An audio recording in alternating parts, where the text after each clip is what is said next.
საქართველოს დედაქალაქი ფუტსალში ჩემპიონთა ლიგის ძირითადი ეტაპის მატჩებს უმასპინძლებს მაღალი რეიტინგის მქონე თბილისის იბერია სტარის საკვალიფიკაციო ეტაპს გამოტოვებს და გათამაშებას ძირითადი ტურნირიდან დაიწყებს ქვეჯგუფის ყველა თამაში სპორტის სასახლეში ჩატარდება. ძირითადი ეტაპის მატჩები სექტემბრის თვეში გაიმართება და ელიტ რაუნდში გამოსვლას 4 გუნდა ქვეჯგუფებში პირველ-მეორე ადგილებზე გასული კლუბები გააგრძელებენ. ფუტსალის ჩემპიონთა ლიგის ძირითად ეტაპზე იბერიას მეტოქეები 6 ივლისს გამართული კენჭისყრის შემდეგ გაირკვევა. თბილისში არსებული ინფრასტრუქტურა უეფას ფუტსალის შეჯიბრებათა მენეჯერმა ლორან მორელმა პირადად შეისწავლა. უეფას ინსტრუქტორმა სპორტის სასახლე და თბილისში არსებული სასტუმროები დაათვალიერა. მორელემ შესაბამისი მოხსენება უეფაში წარადგინა რის შემდეგაც ტურნირის ქვეჯგუფის მატჩების თბილისში ჩატარება ერთხმად გადაწყდა.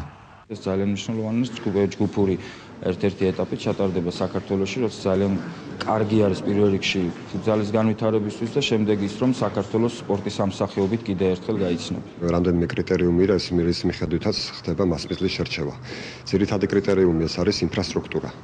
და ის როდესაც იყო უეფას ინსპექტორი ჩამოსული, მან პირველ რიგში დაათვალიერა სპორტის სასახლე და შეგვიძლია კმაყოფილებით ვთქვათ, რომ არც ერთი შენიშვნა არ ქონია სპორტის სასახლესთან დაკავშირებით. ასევე დაათვალიერა სასტუმროები, სადაც უნდა იცხოვრონ გუნდებმა, სადაც უნდა იცხოვრონ მსაჯებმა და დელეგატებმა და ამასთან დაკავშირებითაც არანაირი შენიშვნა არ ქონია. ძალიან მაგარი იქნება თუ კი შეგვეძლება ქართულ გულშემატკივარს ასეთ დონის ტურნირის ცოცხლად ხილვის. ჩვენ ქართული სპორტის კომაგები შევეცდებით მაქსიმალურად ჩვენს ჩემპიონ გუნდს იბერიას მხარდაჭერა აღუთქვათ და გვერდით დაუდგეთ.